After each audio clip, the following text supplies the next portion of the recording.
नरेंद्र मोदी सरकार के तीसरे कार्यकाल का पहला बजट मंगलवार 23 जुलाई को आ गया। वित्त मंत्री निर्मला सीतारमण का ये लगातार 7वां बजट था। आम चुनाव के बाद आए इस बजट में सरकार की घोषणाओं पर सबकी नजरें टिकी हुई थी। ऐसे में किसानों को भी इस बजट से काफी उम्मीदें थी और सरकार ने उनके लिए भी कई अहम ऐलान किए हैं। तो आइए जानते हैं कि सरकार ने अंतरिम बजट में किसानों के लिए क्या ऐलान किए थे और इस बार उनमें क्या क्या बदलाव किए गए हैं। देश की वित्त मंत्री निर्मला सीतारमण ने मंगलवार को संसद में केंद्रीय बजट 2024 को पेश किया। इस साल के बजट में किसानों का खास ध्यान रखा गया है और किसानों की कमाई में इजाफा करने के लिए कई कदम उठाए गए हैं। बजट में किसानों और कृषि क्षेत्र के 1.52 लाख करोड़ रुपए का प्रावधान किया गया है। इस फंड से कृषि और इससे जुड़े क्षेत्रों के लिए योजनाएं बनाई जाएंगी। इस दौरान निर्मला सीतारमण के पिटारे से किसानों के लिए कई योजनाएं निकली।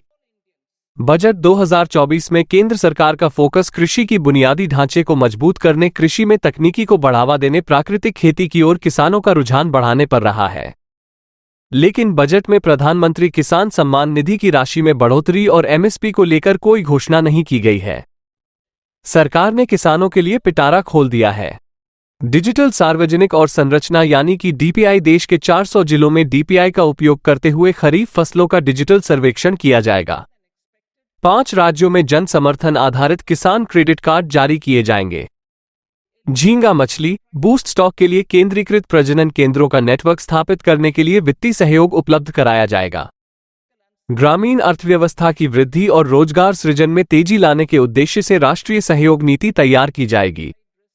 किसानों के लिए 32 कृषि और बागवानी में फसलों की 109 उच्च पैदावार और जलवायु अनुकूल किस्में जारी की जाएंगी।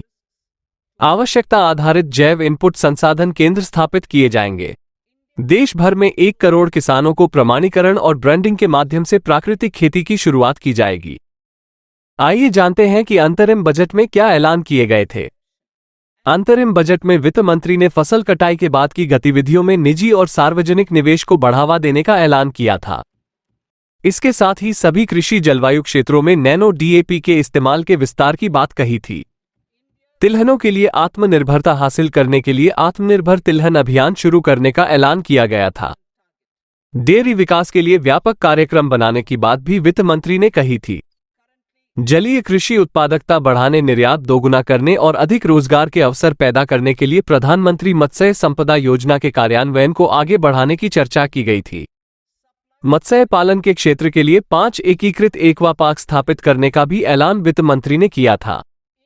2023 के बजट में किसानों और ग्रामीणों के लिए क्या था। सरकार ने पिछले बजट में किसान वर्ग के लिए एग्रीकल्चर एक्सीलेटिव फंड बनाने का ऐलान किया था, जिससे ग्रामीण इलाकों में कृषि आधारित स्टार्टअप को बढ़ावा दिया जा रहा है।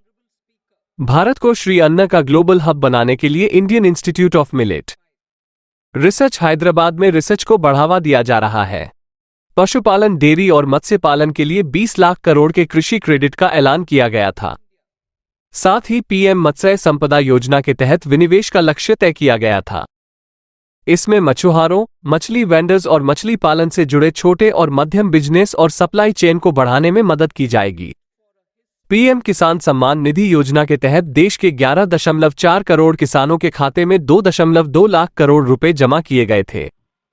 कृषि तकनीक आधारित और कृषि स्टार्टअप को बढ़ावा देने और विकास के लिए digital public infrastructure for agriculture का गठन किया गया।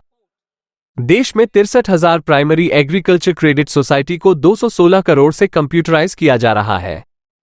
किसानों के लिए बड़े पैमाने पर विकेंद्रीकृत स्टोरेज क्षमता का निर्माण किया जा रहा है। गोवर्धन योजना के तहत 500 नए waste to wealth biogas plant बनाने का ऐलान किया गया था। इसके लिए 10,000 करोड़ का प्रावधान किया गया था। मनरेगा योजना के तहत 2,25,000 करोड़ के बजट का ऐलान किया गया। साथ ही सक्षम आंगनवाड़ी और पौधरोपण, नेशनल हेल्थ प्रोग्राम और समग्र शिक्षा योजना, इसके साथ ही समर्थ योजना और स्वच्छ भारत मिशन के तहत 45,000 करोड़ का आमंत्रण किया गया था। 1 करोड़ किसानों को अगले 3 सालों में जैविक खेती अपनाने के लिए 10,000 बायो इनपुट रिसोर्सेज सेंटर बनाने का ऐलान हुआ था। आप ये चैनल सब्सक्राइब करें और बेल आइकन को दबाना ना भूलें। बाकी की खबरों के लिए देखते रहिए खबरवाला 24 न्यूज़।